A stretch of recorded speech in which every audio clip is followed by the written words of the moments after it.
My name is Mara Bennett, and at 34 I learned that a missing chair can reveal an entire family's opinion of you. My mother-in-law Celeste arranged a private dinner at Vale, the most expensive restaurant in Charleston, to celebrate my husband Owen's historic hotel partnership. When I arrived, 14 engraved place cards lined the table. Every chair was occupied. Mine did not exist. Celeste smiled from the head of the table.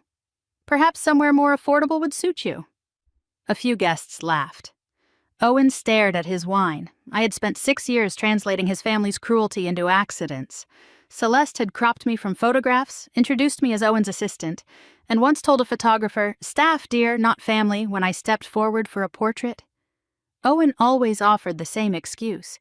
She didn't mean it. But the missing chair had been planned. I knew because the night before, a message had flashed across Owen's unlocked phone. "She's staff. Staff doesn't sit with family." The family chat revealed more. Celeste and Owen's sister Paige intended to push me out of my own company and install Paige's unemployed husband Travis as operations director. Owen had answered their plan with a thumbs up. They believed Owen owned Bennett Hospitality. He did not. I had founded the company at 25 after years in restaurant kitchens.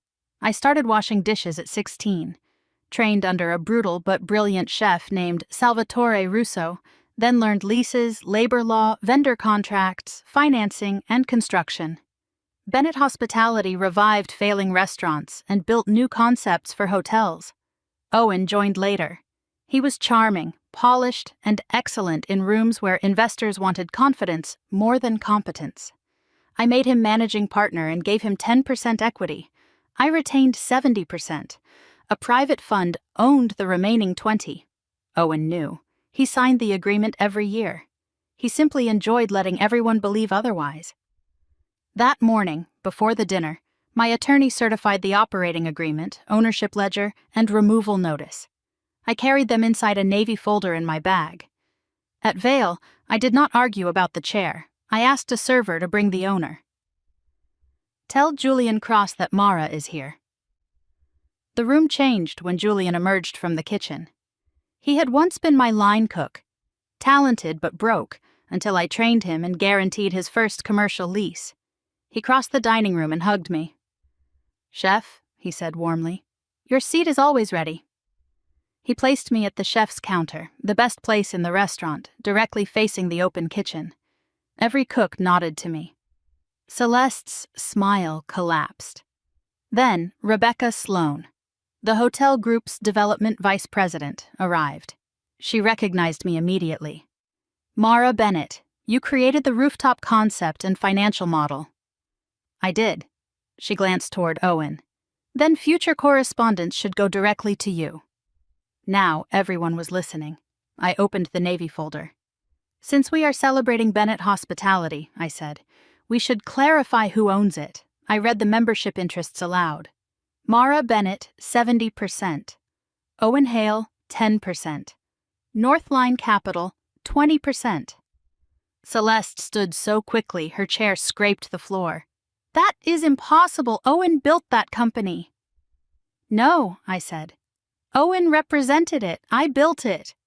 Paige demanded to know whether Travis would still receive his promised position.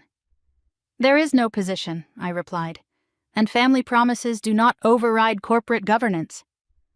Owen finally looked at me. "Mara, let's discuss this privately." "You had privacy. You used it to approve my removal." His face drained. I continued.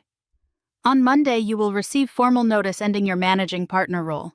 Your account access, salary, and corporate card will be suspended. The hotel group will work with me. My attorney will also file for divorce." Celeste called me ungrateful. She said her family had given me status, introductions, and a name. I almost laughed. "Owen gave me a business card," I said. "I gave him the business."